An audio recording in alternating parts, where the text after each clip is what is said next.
Picture this.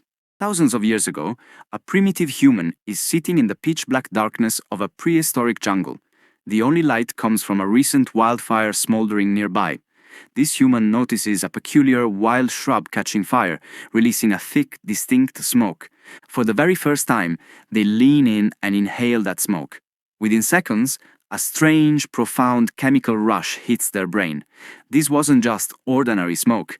This was humanity's first introduction to nicotine and cannabis, a fleeting moment of altered consciousness that was about to alter the entire course of human history. Today, we view smoking as a modern crisis. Cigarettes, vapes, big tobacco, corporate stress. But the truth is, smoking is one of humanity's oldest habits. Long before we even invented agriculture, we were getting high. An act that began as a sacred tool to speak with the gods has transformed into a global pandemic, killing over 8 million people every single year. To understand the full gravity of this transition, we will break this video down into 3 distinct chapters, with the final chapter revealing the most unsettling evolutionary truth. Chapter 1. The smoke in the Stone Age. When you walk down any city street today, smoking is an omnipresent background detail. You see people outside office buildings, in designated lounge zones, or leaning against street lamps. We rationalize it as a byproduct of modern capitalism and anxiety. But history tells a far more ancient story. Archaeologists digging in Chile discovered human remains dating back nearly 12,000 years. The shocking discovery? High concentrations of nicotine were found embedded deep within their hair and bones. This means that long before humans built permanent brick houses or formed organized societies, they were actively inhaling tobacco smoke. But ancient humans didn't smoke for recreation or a quick buzz. There were no commercial packs.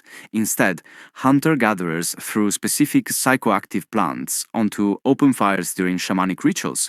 To them, the rising smoke wasn't a toxin, it was a literal bridge. They believed that by breathing in the smoke, they were physically connecting with their ancestors and the spirit world. But then, a pivotal turning point occurred, transforming a localized tribal ritual into a highly engineered, global weapon. Chapter 2. The Invention of the Trap. The year is 1492. When Christopher Columbus and his crew landed in the Americas, they observed the indigenous people burning and inhaling the rolled-up leaves of a strange plant. The locals offered these dried leaves to Columbus as a gift of friendship. Columbus brought the plant back to Europe, and with that, the great tobacco expansion began. Europeans became instantly obsessed with the psychoactive effects, and tobacco quickly became a global currency. Monarchs and governments realized the immense wealth that could be generated from taxing this addiction. However, a logistical bottleneck remained. Smoking a traditional pipe or cigar took too much time. The industrializing world needed a fast, highly transactional hit that could be consumed during a 5-minute factory break. Enter James Bonsack in the 1880s, who invented the automated cigarette rolling machine. A process that once took hours by hand now produced 200 cigarettes a minute. Later, corporations began chemically treating tobacco with ammonia. This wasn't accidental. Ammonia allowed the nicotine to freebase, heating the user's brain in just 7 seconds. It was a masterpiece of corporate and chemical engineering, specifically designed to hijack the human dopamine system. Chapter 3.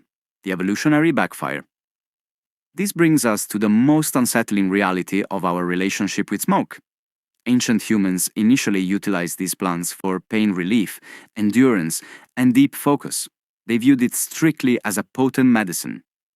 Today, the evolutionary dynamic has completely backfired. The human brain is fundamentally a primitive organ, practically identical to the brains of our ancestors 10,000 years ago. When you inhale nicotine, it triggers an artificial, massive spike in dopamine. Your brain misinterprets this chemical signal as a monumental achievement, convincing itself that you have just successfully hunted prey or secured survival. But in reality, you are just sitting motionless, exhaling toxins. The silent trap is that we have integrated a highly destructive, primitive survival exploit into our daily survival routine. On an evolutionary scale, smoking hasn't given the modern human sharper focus or better adaptation. Instead, it has systematically eroded our natural motivation pathways. We have become evolutionary slaves to a chemical trigger that our ancestors only dared to touch during sacred, occasional rituals. Humanity originally mastered fire for one core reason: to survive. We used it to cook food, ward off freezing temperatures, and keep apex predators at bay. Yet, look at the profound paradox we find ourselves in today. Using that very same element of fire, the modern human now deliberately burns their own lungs. We successfully conquered the flame, but we ultimately lost the war to its smoke. The real question isn't when ancient humans started smoking. The question is how a sacred, ancient ritual transformed into our species' greatest existential self-sabotage, and whether the modern mind can ever truly escape the ancient trap we set for ourselves.